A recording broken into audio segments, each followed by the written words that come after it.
दोस्तों, आपका अपने यूट्यूब चैनल पीएसडब्ल्यू आज पढ़ना स्वागत है। आज मैं लेके आऊँ आपके लिए एक नई वीडियो साइंस की 8th क्लास की ओके 4th चैप्टर, जिसमें आज हम जानेंगे दहन और ज्वाला के बारे में, कंबशन एंड द पेट्रोलियम।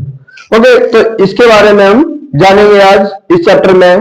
तो शुरू करते हैं वीडियो को विदाउट टाइम वेस्ट। इसमें मैंने ओवरव्यू दे रखा है आपको, जो आप इजिली मैप रीडिंग कर सकते हो पूरी किस तरीके से पूरा है। व्हाट इज द कंबशन, फिर फ्यूल, इग्निशन टेम्परेचर क्या होता है, इनफ्लेमेबल सब्सटेंसेस क्या होते हैं, how do we can control fire, types of combustion कितने प्रकार के होते हैं, एक्सप्लोजन क्या होता है, फ्लेम क्या होती है, what is a fuel, ideal fuel क्या होता है, फ्यूल एफिशिएंसी क्या होती है, burning of fuels lead to harmful product, और ग्लोबल वार्मिंग क्या है। तो ये सारी चीजों को हम इसमें जानेंगे। तो आपने एक चीज देखी होगी कि हम घर पर बहुत सी चीजों का इस्तेमाल करते हैं, उद्योगों में वाहनों को चलाने के लिए विभिन्न प्रकार के ईंधनों का प्रयोग करते हैं आयोजनों में, जैसे कि मोटर गाड़ियां चलाने में कौन से ईंधन काम आते हैं वो आपको पता है। अगर आप सूची बनाओगे तो गोबर, लकड़ी, कोयला, कास्ट कोयला, पेट्रोल, डीजल और सीएनजी गैस इत्यादि ये सारी चीजों का इस्तेमाल किया जाता है। आप मोमबत्ती के जलने से परिचित है कि मोमबत्ती जब जलती है तो मोमबत्ती के जलने और कोयले जैसे ईंधन के जलने में क्या अंतर है, क्या डिफरेंसेस देखने मिलते हैं हमारे को, वो सारी चीजों को हम देखते हैं। सबसे पहले बात करें कंबशन क्या होता है, व्हाट इज द कंबशन। दहन क्या है, हिंदी में कहते हैं दहन। ओके, तो अगर हम बात करें तो मैग्नीशिया जलकर मैग्नीशियम ऑक्साइड बनाता है। क्या मैग्नीशिया जलकर क्या बनाता है, मैग्नीशियम ऑक्साइड, क्योंकि वो किसके साथ अभिक्रिया कर रहा है, वो रिएक्ट कर रहा है किसके साथ, ऑक्सीजन के साथ। ओके, ऑक्सीजन और मैग्नीशियम दोनों जब रिएक्ट करते हैं तो क्या बनेगा, magnesium oxide.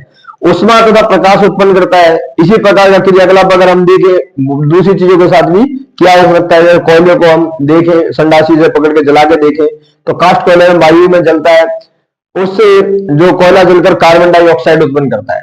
Okay, carbon dioxide उत्पन्न करेगा वो, तो उष्मा और प्रकाश देता है वो। इस तरीके से हम देखते हैं कि ऑक्सीजन के साथ अभिक्रिया होती है। रासायनिक प्रक्रम जिसमें पदार्थ ऑक्सीजन से अभिक्रिया कर तो उष्मा प्रदान करता है, उसे हम क्या कहते हैं, दहन कहते हैं। क्या, कंबशन। जब भी कोई भी पदार्थ ऑक्सीजन के साथ अभिक्रिया करके और उष्मा प्रदान करता है तो उसे हम क्या कहेंगे, दहन या कंबशन कहते हैं। जिस पदार्थ का दहन होता है वह क्या कहलाता है, धार्य कहलाता है। ओके, और इसे ईंधन भी कहते हैं जो जल रहा है जो भी चीज, तो उसे हम फ्यूल के तौर पर कह देते हैं। ईंधन ठोस, द्रव या गैस कुछ भी हो सकता है, सॉलिड, लिक्विड और गैस जो भी हो सकता है, कोई भी चीज फॉर्म में। कभी कभी दहन के साथ ज्वाला के रूप में भी हम एक लौ के रूप में देखते हैं कि एक लौ चल रही है। ओके, तो इस तरीके से हम देखते हैं। और बाहर से अगर कोई पदार्थ ना डाला जाए तो वो वहीं पे खत्म हो जाएगी। इसके अलावा हम अगर हम बात करें, जैसे आपने देखा होगा कि मोमबत्ती है जो निर्बाध रूप से चलती रहती है जब तक कि वायु चिमनी नीचे से प्रवेश कर सकती है, नहीं तो नहीं। ये एक एक्टिविटी दे रखी है आपके में, जब तक हवा लगती रहेगी तब तक वो जलती रहेगी, नहीं तो बुझ जाएगी वो, क्योंकि उसे ऑक्सीजन नहीं मिल रहा। उसके बाद में हम बात करें इनिशियल टेम्परेचर क्या होता है, तो एक ऐसा तापमान जिस पर कोई भी चीज जो है आग पकड़ लेती है उसे हम कहते हैं इनिशियल टेम्परेचर, जो उसका ज्वलन ताप कहते हैं हम। वह न्यूनतम तापमान जिस पर कोई पदार्थ जलने लगता है, ओके, तो उसे क्या कहते हैं, ज्वलन ताप कहते हैं हिंदी में, इग्निशन टेम्परेचर। इसका मतलब यह है कि वो मिनिमम टेम्परेचर जिस पर कोई भी पदार्थ है वो जलने लग जाए तो उसे हम क्या कहते हैं, इग्निशन टेम्परेचर, ज्वलन ताप कहते हैं। इनफ्लेमेबल सब्सटेंस क्या होते हैं, जो नहीं जलते। ऐसी कुछ चीजें होती हैं जो कभी नहीं जलती, ओके, तो उन्हें कहते हैं हम इनफ्लेमेबल सब्सटेंसेस, जो है एक तरह सरलतापूर्वक जल जाते हैं, कुछ ज्वलनशील वो ओके, जिन पदार्थों का ज्वलन ताप बहुत कम होता है और ज्वाला के साथ सफलतापूर्वक आग पकड़ लेते हैं उन्हें कहते हैं ज्वलनशील पदार्थ। ओके, ज्वलनशील पदार्थों के उदाहरण में जैसे क्या क्या आ जाएंगी, कौन कौन सी जल्दी आग पकड़ लेती है, पेट्रोल हो गई, एल्कोहल हो गई, और पेट्रोलियम गैस जिसे हम कहते हैं लिक्विड पेट्रोलियम गैस एलपीजी, ये बहुत जल्दी आग पकड़ लेती है। आपने कई घटनाएं सुनी होंगी घरों में सिलेंडर फटने की, वो किस कारण से कि सिलेंडर की गैस लीक हो रही हो और अचानक से उसमें कोई वहां पर तिल्ली जला दे तो वो एकदम ब्लास्ट हो सकता है। ओके, उसके बाद में हम देखें how do we can control fire, हम आग को कैसे कंट्रोल कर सकते हैं। तो आपने घरों, दुकानों और कारखानों में देखा होगा कि आग के लिए कंट्रोल करने के लिए वो रखे होते हैं फायर एक्सटिंग्विशर, जो कि अग्निशामक होते हैं। और आपको यही पता होगा कि जो फायर ब्रिगेड की गाड़ी मंगाई जाती है वो क्यों इतनी जल्दी कंट्रोल कर लेती है, क्या रीजन होता है, तो ज्वलनशील पदार्थों को ठंडा करता है वो जल, जिससे उनका ताप उनके ज्वलन ताप से कम हो जाता है। ऐसा करने से आग फैलना रुक जाती है, आग जो है फैलती नहीं। फिर जल वाष्प ज्वलनशील पदार्थ को घेर लेता है जिससे वायु की आपूर्ति बंद हो जाती है, मतलब हवा नहीं मिलती उसे, तो जल्दी से वो आग पे कंट्रोल कर लिया जाता है, आग बुझ जाती है। क्या क्या आवश्यकता होती है आग जलने के लिए? किसी भी कोई भी जगह पे आग जलेगी उसके लिए तीन चीजें जरूरी होती है मेन में। पहली सबसे पहले ईंधन, जिसे हम कहते हैं फ्यूल, कि कितनी चीजें अवेलेबल है वहां पे। जैसे किसी रूम में आग लगी, वहां पे ज्यादा फर्नीचर वगैरह है तो आग वो बढ़ती रहेगी क्योंकि उसको फ्यूल मिल रहा है। दूसरी चीज है वायु, ऑक्सीजन मिल रहा है, हवा अगर मिल रही है उसको कहीं जी वो जलती रहेगी। और तीसरी चीज है उष्मा, ईंधन का ताप उसे ज्वलन ताप से अधिक मिल जाए तो वहां पे कोई भी आग जल सकती है। आग बुझाने वाले का कार्य वायु के प्रभाव को कम करना होता है, या तो फिर ईंधन कम कर दो, वहां पे ईंधन ही ना रहे बिल्कुल भी जलने लायक, तो फिर वो अपने आप खत्म हो जाएगी। उदाहरण के लिए यदि किसी भवन में आग लगती है तो संपूर्ण भवन ही ईंधन है, वो पूरा घर ईंधन के रूप में काम करेगा, फ्यूल के रूप में। ओके। और आपने ये देखा होगा जो अग्निशामक होते हैं वो सिलेंडर होते हैं जो फायर एक्सटिंग्विशर के, उनमें क्या होता है कार्बन डाइऑक्साइड आग को एक कंबल की तरह लपेट लेती है। जो जैसे आपने देखा होगा किसी आग जलती है तो जल्दी से जल्दी बोरी डाल दो या कंबल डाल दो जिससे कंट्रोल हो सकती है वो। तो उसके लिए जरूरी क्या है कि उसको वायु को कंट्रोल करने के लिए। दहन के प्रकार क्या क्या होते हैं, किस तरीके से दहन होता है, टाइप्स ऑफ कंब्यूशन।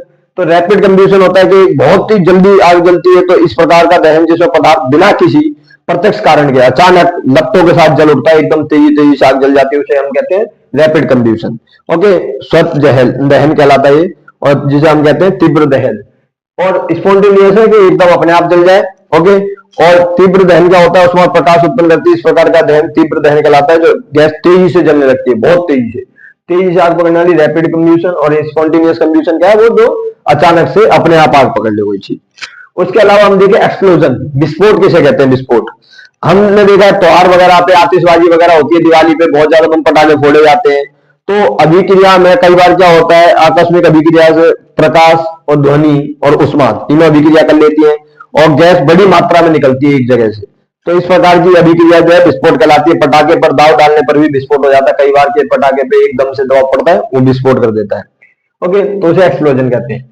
फ्लेम क्या होता है, फ्लेम अगर हम बात करें तो आपने देखा होगा कि अभी मैंने पहले ही बताया था, मैग्नीशियम जो है वो जल के मैग्नीशियम ऑक्साइड बना देती है ऑक्सीजन के साथ अभिक्रिया करके, और उससे जो हमारे को नजर आती है वो फ्लेम होती है।